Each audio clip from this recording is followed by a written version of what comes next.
कहें कि वो हनुमान है, लेकिन उनका केवल और केवल मुझे जहाँ तक लग रहा है कि उनको अब दरकिनार करने की पूरी तरह योजना बन चुकी है। उनका सभी से बातचीत है, तेजस्वी से भी बात है, नीतीश से भी बात है, मांझी जी से भी मिलने गए थे और बीजेपी से भी संपर्क में। मतलब वो अब समझ रहे हैं कि हमारी वर्तमान स्थिति का है कि बीजेपी कहीं ना कहीं उनसे दरकिनार करेगी, क्योंकि जाति बेस के आधार पर अगर उनके जाति का वोट प्रतिशत देखा जाए और सम्राट चौधरी के जाति का परसेंटेज देखा जाए तो कहीं वो आगे है। अभी हाल फिलहाल में देखिए, मनीष कश्यप पर एक बार विजय सिन्हा बोले तो कहे कि पंडित जी है, पंडित जी का सपोर्ट। मनोज तिवारी बोले तो पंडित जी है, पंडित जी का सपोर्ट। तो यहाँ तुरंत उसको जाति से, कोई गायकर अगर अच्छा गा दे उसका सपोर्ट कीजिए तो जाति। राजनीति की एक ऐसी चीज है जहां दोस्त और दुश्मन कभी भी अस्थायी नहीं हो। कल तक जो पानी पी पी के गरियाते थे तेजस्वी नीतीश को, आज देखिए कल नीतीश बीजेपी को गरियाते थे तो बीजेपी के साथ भी सरकार बने। तो राजनीतिक में कोई अस्थायी दोस्त या दुश्मन आप मानते हैं कि चिराग पासवान का कोई फिक्स स्थान नहीं है? नहीं, कोई फिक्स स्थान नहीं है। ना बीजेपी में फिक्स है, ना आरजेडी में फिक्स है, ना जेडीयू में, कहीं उनका अभी फिक्स स्थान नहीं। वो अभी जमीन तलाश रहे हैं। बिहार के राजनीति में काफ़ी सरगर्मी बढ़ी हुई है। 2024 में लोकसभा का चुनाव होना है, उसके बाद 25 में विधानसभा का चुनाव हुआ है। लेकिन एक तरफ कयास हमेशा से लगाया जाता है कि एनडीए के चेहरे के सीएम के तौर पर चिराग पासवान होंगे। लेकिन जब से बिहार बीजेपी प्रदेश अध्यक्ष सम्राट चौधरी जी बने हैं, यह सरगर्मी और मुखौटा का खेल बदल गया है। लोग पहले कहते थे कि सीएम बिहार का चेहरे के रूप में चिराग पासवान होंगे, लेकिन अब यह कयास लगाया जा रहा है कि सम्राट चौधरी होंगे। लेकिन हमेशा से चिराग पासवान जी कहते हैं कि हम मोदी के हनुमान हैं, मोदी के भक्त हैं। लेकिन मोदी के भक्त और मोदी के हनुमान कहे जाने वाले चिराग पासवान क्या लंका दहन कर पाएंगे, या सिर्फ कहने कहाने के लिए हैं और सम्राट चौधरी सीएम चेहरा पे आगे आएंगे? क्या सोचते हैं आप? नहीं, बिहार राजनीतिक में मुझे जो लगता है कि जो बिहार फर्स्ट, बिहारी फर्स्ट का स्लोगन देने वाला चिराग पासवान युवा चेहरा है और काफ़ी लोकप्रिय भी है। लेकिन मुझे जहाँ तक लगता है कि बीजेपी उनका इस्तेमाल की है। वो चाहे 2020 के चुनाव में हो, जहाँ नीतीश को सबसे ज़्यादा डैमेज करने वाले यही हैं। और ठीक है, आप कहें कि वो हनुमान है, लेकिन उनका केवल और केवल मुझे जहाँ तक लग रहा है कि उनको अब दरकिनार करने की पूरी तरह योजना बन चुकी है। और सम्राट चौधरी, चूँकि यहाँ जो कार्ड खेला जाता है, बिहार में जो चुनाव प्रणाली है वो कास्टिज्म पर आधारित है, जाति बेस है, इसलिए इनको कहीं भी स्थान मिलने नहीं जा रहा है। अच्छा, बिहार फर्स्ट, बिहारी फर्स्ट को चिराग पासवान लेकर चलते हैं, मोदी जी का हनुमान कहते हैं, तो सिर्फ ये कहने कहाने के लिए हैं? जैसे आपने कहा कि 2020 में भी, 19-20 में भी उनका इस्तेमाल हुआ और 24-25 में भी इस्तेमाल होगा उनके चेहरे का?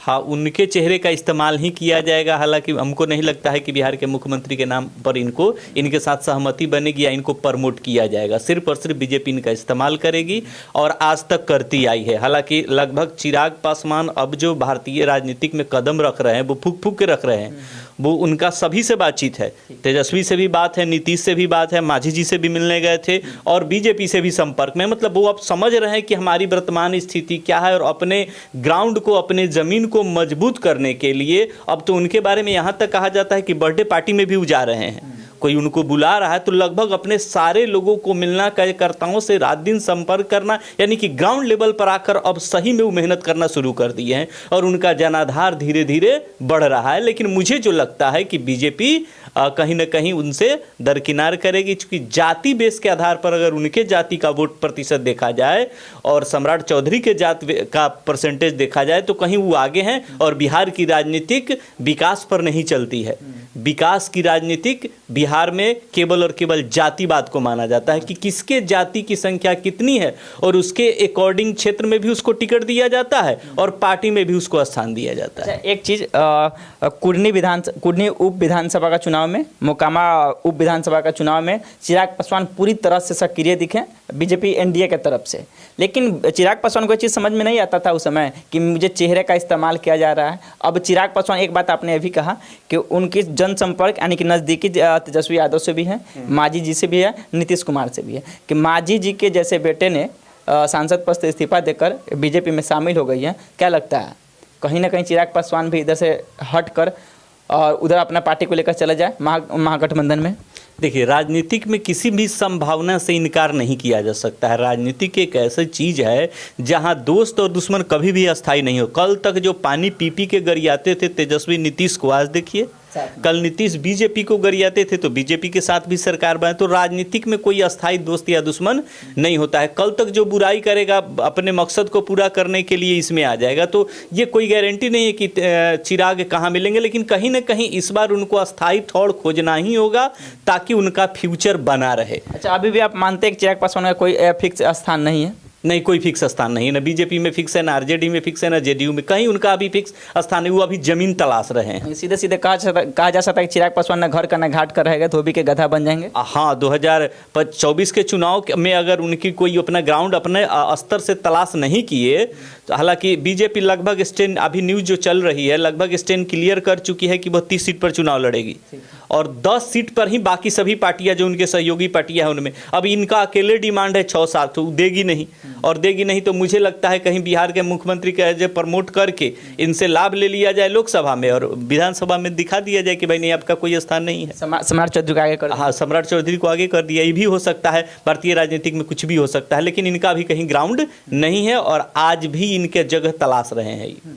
अब बिहार में नरेंद्र मोदी देश के प्रधानमंत्री आने वाले हैं, क्या कुछ आपको लगता है कि बिहार में पिछले दौरे बीजेपी के अध्यक्ष जेपी नड्डा जी भी आए, अमित शाह जी भी आए, जेपी नड्डा दो बार आए, अमित शाह भी जी आए, अब देश के प्रधानमंत्री नरेंद्र मोदी पिछले बार भी आए थे लेकिन फिर इस बार आ रहे हैं। 2024 के चुनाव को लेकर क्या कुछ उलटफेर होने वाला है, कुछ अपनी साझा व्यक्त करिए। देखिए, मैं बार बार कहता हूं मेरे लगभग सभी वीडियो में कि बिहार जो है ना, ये अजूबा राज्य है, बाकी जितने राज्य हैं उनसे अलग है। और इसका सारा गणित सारा देखते हुएगा, जितना भी न्यूज़ रिपोर्टर आते होंगे जो आकलन करते होंगे कि बीजेपी इतना सीट पर है, जब रिजल्ट आता है तो 0 हो जाता है। हाँ, तो बिहार की राजनीतिक एक ऐसी राजनीतिक है जो सिर्फ और सिर्फ जातिवाद को, सरकार भी जातिवाद, लोग भी जातिवादी। हमारे यहाँ तो आप एक शब्द बोलिए, अभी हाल फिलहाल में देखिए मनीष कश्यप पर एक बार विजय सिन्हा बोले तो कहे कि पंडित जी है, पंडित जी का सपोर्ट।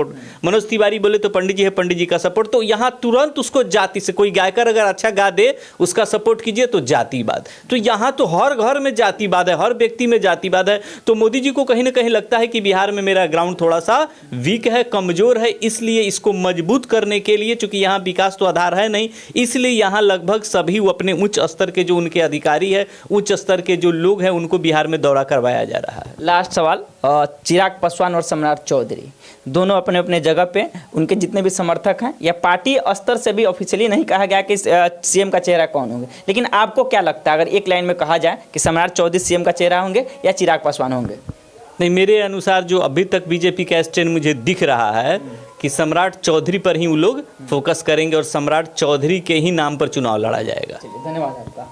तो अभी आप देख रहे थे, हम विश्लेषण में बैठे थे कि बिहार के सीएम के चेहरा में कौन होंगे एनडीए की तरफ से। कभी लोग कहते हैं सम्राट चौधरी, लेकिन शुरुआती दौर से जब से इनका गठबंधन और सत्ता से अलग हुए एनडीए, नीतीश कुमार महागठबंधन में गए, उसके बाद से सीएम के चेहरे के तौर पर चिराग पासवान को घोषा जाता है और कहा भी जाता है। लेकिन आप क्या सोचते हैं, एनडीए के तरफ से कौन चेहरा होंगे, सम्राट चौधरी या चिराग पासवान? कमेंट बॉक्स में अपना राय जरूर लिखेगा।